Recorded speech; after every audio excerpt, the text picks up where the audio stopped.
Hey folks, here we're going to take a look at a game that is currently seeking funding on Kickstarter. That game is called Atlantis, Island of Gods, and is from Red Ant Games. Now, if you like what you see throughout the rest of this preview video, I'm going to encourage you to go to the official Kickstarter project page.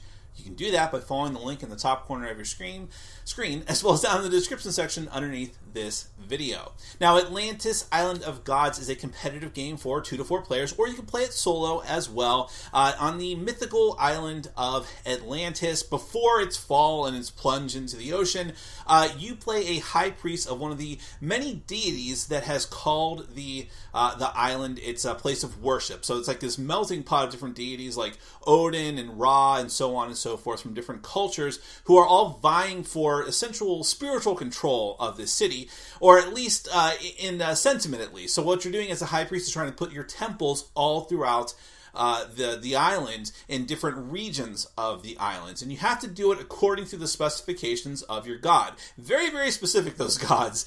So you have to actually build up your temples, and through this Kickstarter you can get like really high quality plastic pieces actually representing the temples and physically put them out on regions of the board in a certain configuration. Now, of course, that is easier said than done. This is not just a simple Lego building block game. You actually have to take specific actions in order to get that done. You have to have followers, recruit those followers, manipulate them, put them around the board and around between the players as well, so on and so forth. So without further ado, let me go ahead and give you a brief look at how the game is played with a prototype version of the game.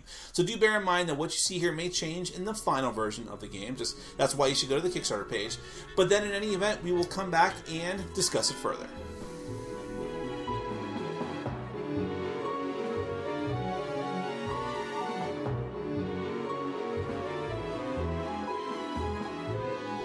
Atlantis, Island of Gods is a competitive game primarily for 2 to 4 players, although it can also be played solo. Each player is a high priest of a particular deity, trying to bring the most honor to their chosen deity by erecting temples dedicated to them throughout the doomed city of Atlantis. Every deity requires a specific allotment of temples in each region. As soon as someone meets their deity's temple requirements, the game is over and they win. Begin the setup by laying out the 4 region boards. Each board has 2 sides, one meant for beginners, with a mark in the corner indicating that, and the other meant for normal play. The main difference here is the special abilities, which we'll get to later. Choose a side and lay them all out however you like on the table.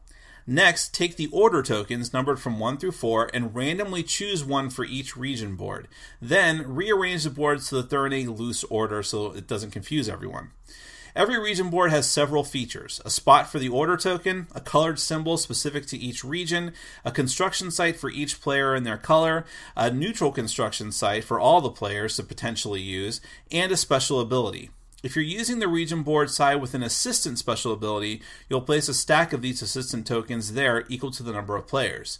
Assistants will lower the cost of a building by 1 card, but again, we'll get to that later. Also, one region will have the deity presence marker. More on how you determine that in a moment. Next, make the recruitment deck and lineup. The recruitment deck is made up of dweller cards, which come in 4 varieties. The only difference is the artwork in a symbol that corresponds to one of the 4 region symbols. You'll build the deck with a certain number of each dweller card, depending on the number of players, and then shuffle them all together. You also need to take 1 card of each color, shuffle them, and make a row of 4 face-up cards next to the rest of the deck to begin the recruitment area. Whichever card was placed first next to the deck will tell you which region gets the deity presence marker at the beginning of the game. Shuffle the deity cards and deal 1 out to each player, which they leave face-up in front of them. Look at the bottom of the deity card. It tells you which temple tokens you need to build in each of the 4 regions. Every player also gets a reference card, 1 random card from the recruitment deck that is placed face up to start your followers area, and 3 more cards from the deck to begin your hand, which you don't show to the other players. Every player also gets a set of temple tokens or plastic temple pieces. Whichever you use, there are 2 for each level, 1, 2, and 3.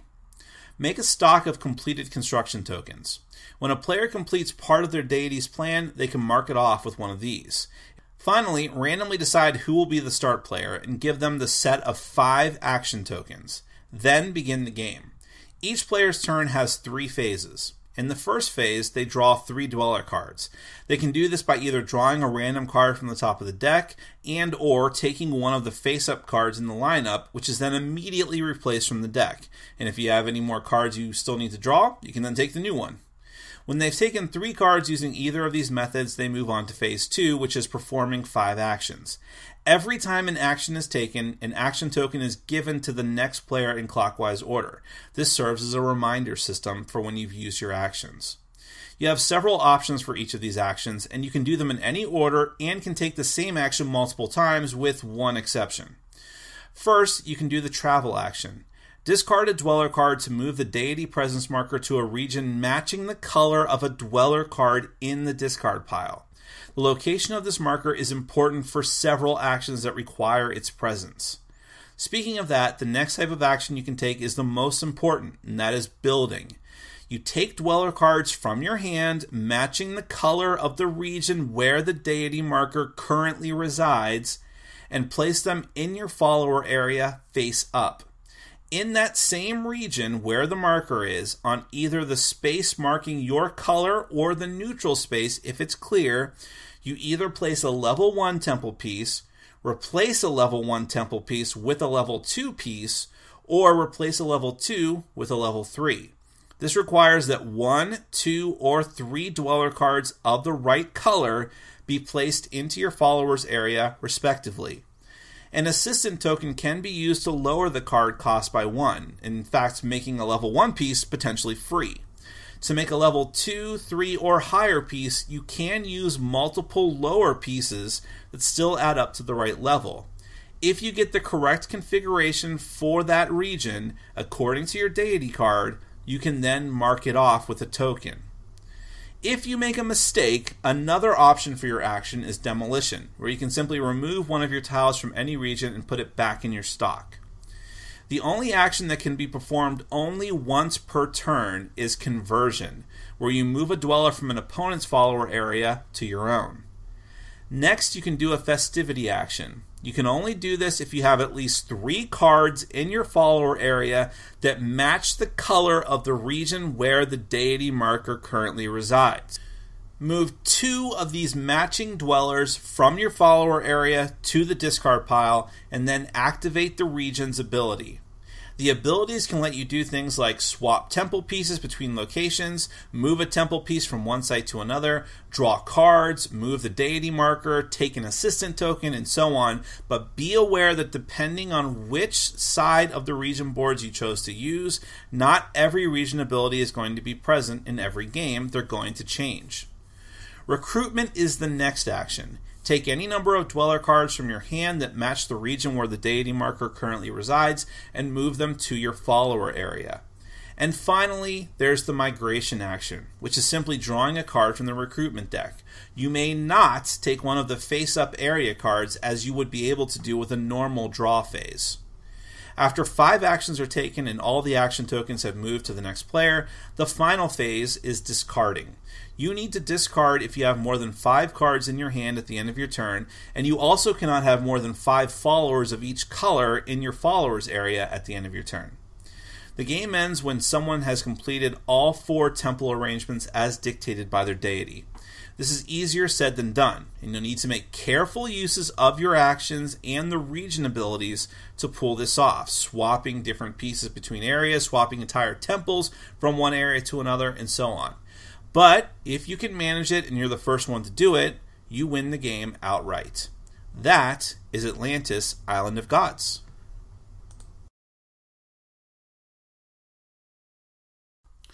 Well, this is really an intriguing game because while there are, of course, games where you build stuff, that's one of the most common Euro game, and I would put this in the Euro game category.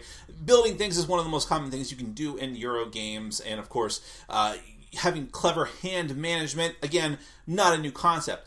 But the way that they work together in Atlantis, Island of Gods, is very interesting because you have to have the follower cards that are really the fuel for what you do here.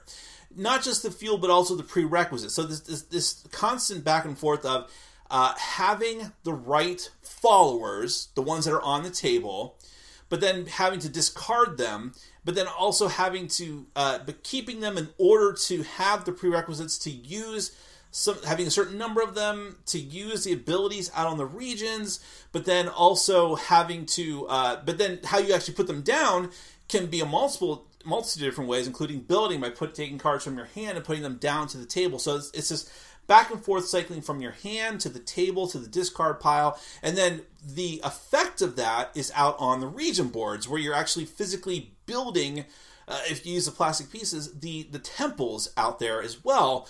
And then even that's not this sort of straightforward thing. Like, you have to actually change and swap pieces, because it can be very difficult to build an entire, depending on what you're going for there, it can be very difficult to build a huge temple all at once. So you might have to build some of it and then swap it around, make use of the neutral territory and then swap from there to your actual colored region that matches your color of temple, and then of course make use of those region abilities as best you can. And that can be a difficult thing because, of course, everyone else is vying to do the same thing as you. One of the actions is to actually move one follower to someone else. So that's a whole other layer of strategy, because then you're like, okay, I would really like to have that follower in order to whatever the case might be, if you just need to use a region ability. And then you can also see, like, well, they really need that follower, so I'll take that particular one as well. So there's a whole other layer of strategy there too. The fact that you have 5 actions per round means you have a lot of versatility. You can do a lot of different things, but then again, this is an action efficiency game.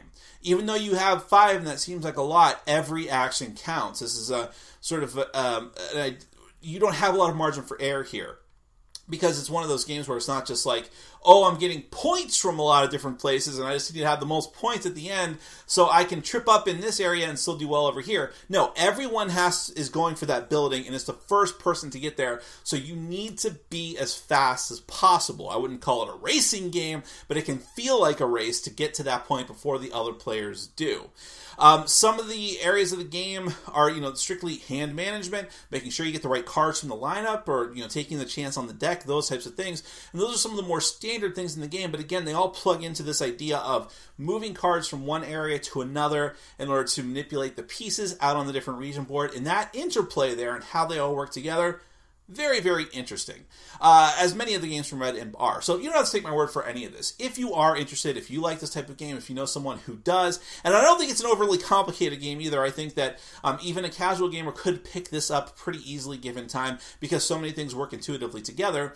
If that sounds like it's up your alley or someone you know, don't take my word for it. Go to the official Kickstarter project page and find out more. You can do that by following the link in the top corner of your screen, as well as down in the description section underneath this video. That is Atlantis, Island of Gods from Red Imp Games. Thank you so much for watching, and as always, for supporting our sponsors. Take care.